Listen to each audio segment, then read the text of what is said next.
ஸ்கூல்ல டிராமாலாம் எதுவும் இல்லை. நீங்களும் நானும் ஒன்னா சேரணுங்கிறதுக்காக தமிழோட டிராமா தான்.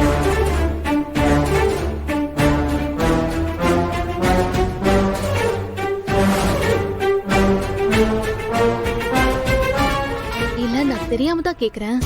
என்ன பார்த்தா உங்களுக்கு எப்படிதான் தெரியுது? இவள எவ்வளவு ஏமாத்தினாலும் ஏமாந்துருவான்னு என் நெத்தியில ஏதாவது எழுதி ஒட்டிருக்கா? பாரதி, உங்களை ஏமாத்தணுங்கிறதுக்காக இப்படி பண்ணல. உங்களுக்கும் எனக்கும் நடுவுல மறுபடியும் ஏதாவது வரணும் தான் தமிழ் இப்படி பண்ணா. நானும் அவ கூட சேர்ந்து இப்படி பண்ணேன். என்னால முடியல. உங்க கூட சண்டை போட்டு போட்டு என்னையே எனக்கு பிடிக்காம போயிடும் போல இருக்கு. ஏன் திரும்ப திரும்ப இப்படி பண்றீங்க? நான் ஒன்னும் இரும்பு இல்ல ஆதி, உணர்ச்சி இல்லாத ஜடம் இல்ல. என்ன அடிச்சா எனக்கு வலிக்கும், அடுத்த ரத்தம் வரும். நானும் மனுஷிதான் ஆதி. எனக்குள்ளேயே ஒரு இதயம் இருக்கு. அதையே இவ்வளவு கஷ்டப்படுத்துறீங்க? என்னாச்சு ஆதி? மறுபடியும் ஏதாவது பிரச்சனையா? நீங்க ஹாஸ்பிட்டலுக்கு போன தடவை போனீங்கல்ல, அப்பவே என்ன ஏதுன்னு பாத்துருக்க வேண்டியதானே? ப்ராப்ளம் என்னன்னு சொல்லிட்டாங்க. ஆனா சொல்யூஷன் தான் என்னால பண்ண முடியல. என்ன சொல்றீங்க? புரியல. சின்னதா ஒரு ஆபரேஷன் பண்ணணும். அப்பதான் அது சரியாகும். அது பண்ற வரைக்கும் இப்படிதான் அடிக்கடி மயங்கி விழுந்து அன்கான்சியஸ் ஆயிடுவேனா? இது ஃபர்ஸ்ட் டைம் இல்ல பாரதி. இந்த மாதிரி 2-3 தடவை ஆயிருக்கு. ஒரு நாள் கிச்சன்ல இந்த மாதிரி மயங்கி விழுந்துட்டேன். எவ்வளவு நேரம் கடந்தேன்னு எனக்கே தெரியல. அப்புறம் அழகர் தான் என்னை வந்து எழுப்பி மெடிசன் கொடுத்தான். இவ்ளோ ப்ராப்ளம் இருக்குன்னா சீக்கிரம் அந்த ஆபரேஷனை பண்ண வேண்டியதானே? அதுல ஒரு சிக்கல் இருக்கு. என்ன சிக்கல்? இது பண்றதுனால ஏதாவது ரிஸ்க்னு சொன்னாங்களா? அப்படி சொன்னாதான் தைரியமா பண்ணிடுவேனே. அப்புறம் என்ன சிக்கல் இருக்கு? இந்த ஆபரேஷன் பண்ணணும்னா 1 மாசமாவது நான் ஹாஸ்பிட்டல் அட்மிட் ஆகணும். ஏன், இதுல என்ன சிக்கல் இருக்கு? ஆபரேஷன் பண்ணா 1 மாசம் ரெஸ்ட் எடுக்கிறது நல்லது தானே? அந்த 1 மாசம் உங்களை என்னால பார்க்க முடியாது.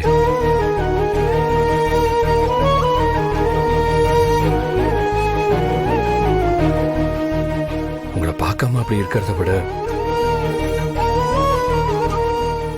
உங்களை பார்த்துக்கிட்டே இப்படியே இருக்கிறது பரவாயில்லன்னு தோணுச்சு. அதனாலதான் ஆபரேஷன் வேண்டான்னு சொல்லிட்டு வந்துட்டேன். உங்களுக்கு பைத்தியமா பிடிச்சிருக்கு? ஆபரேஷன் பண்ணலனா உடம்பு எப்படி சரியாகும்?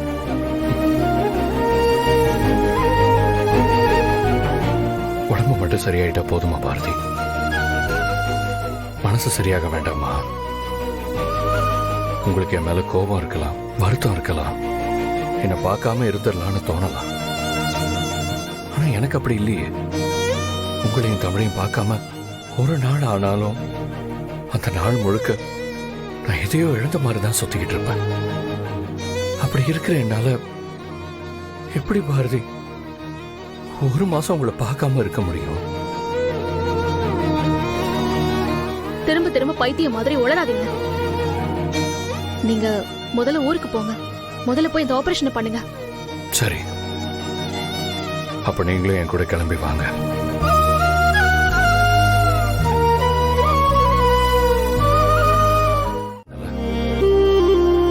அட்லீஸ்ட் அந்த ஆபரேஷன் முடிஞ்சு நான் ஹாஸ்பிட்டல்ல இருக்கிற வரைக்குமாவது ப்ளீஸ் என் கூட வந்து இருங்களேன். பாரதி, நான் உங்களை எந்த விதத்திலையும் தொந்தரவு பண்ண மாட்டேன்.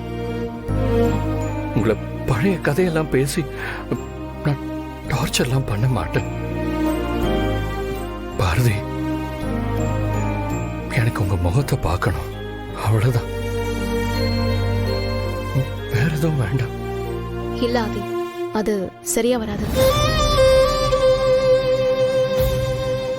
அப்ப கடைசி வரைக்கும் என்ன மன்னிக்கவே மாட்டீங்களா? உங்களை தண்டிக்கிற இடத்துலயோ மன்னிக்கிற இடத்துலயோ நான் இல்ல. நானே உங்களை நேசிச்ச பாவத்துக்கு தண்டனை அனுபவிக்கிறதுக்காக தான் என்ன நானே தனிமைப்படுத்திக்கிட்டு இப்படி வந்து இருக்கேன். நீங்க என்ன சொன்னாலும் என்னால உங்களை பழைய ஆதியா பார்க்க முடியாது. உடைஞ்சது உடைஞ்சதுதான், முடிஞ்சது முடிஞ்சதுதான். ஒரு பொண்ணு ஒரு ஆம்பளை மேல அவ்வளவு ஈஸியா அன்பு வச்சிட மாட்டான். அதுவும் என்ன மாதிரி முதல் கல்யாண வாழ்க்கை கனவு மாதிரி கலைஞ்சு போன ஒருத்தி 2வது அடி எடுத்து வைக்கும் போது ரொம்ப ரொம்ப ஜாக்கிரதையா எடுத்து வைப்பா. ஏன்னா முதல் வாழ்க்கை தந்த வலி அவளை ரொம்ப யோசிக்க வைக்கும். 2வது அமைய போற வாழ்க்கையாவது நமக்கு உறுதுணையா, நம்மளோட சந்தோஷமா, நிம்மதியா இருக்கணும்னு வாழ்க்கையில ஒவ்வொரு நேரமும் ஒரு விஷயத்தையும் யோசிச்சுதான் முடிவெடுப்பா. ஆனா ஒரு தடவை முடிவெடுத்துட்டா அந்த முடிவுல இருந்து ஒரு அடி கூட பின்னாடி எடுத்து வைக்க மாட்டான்.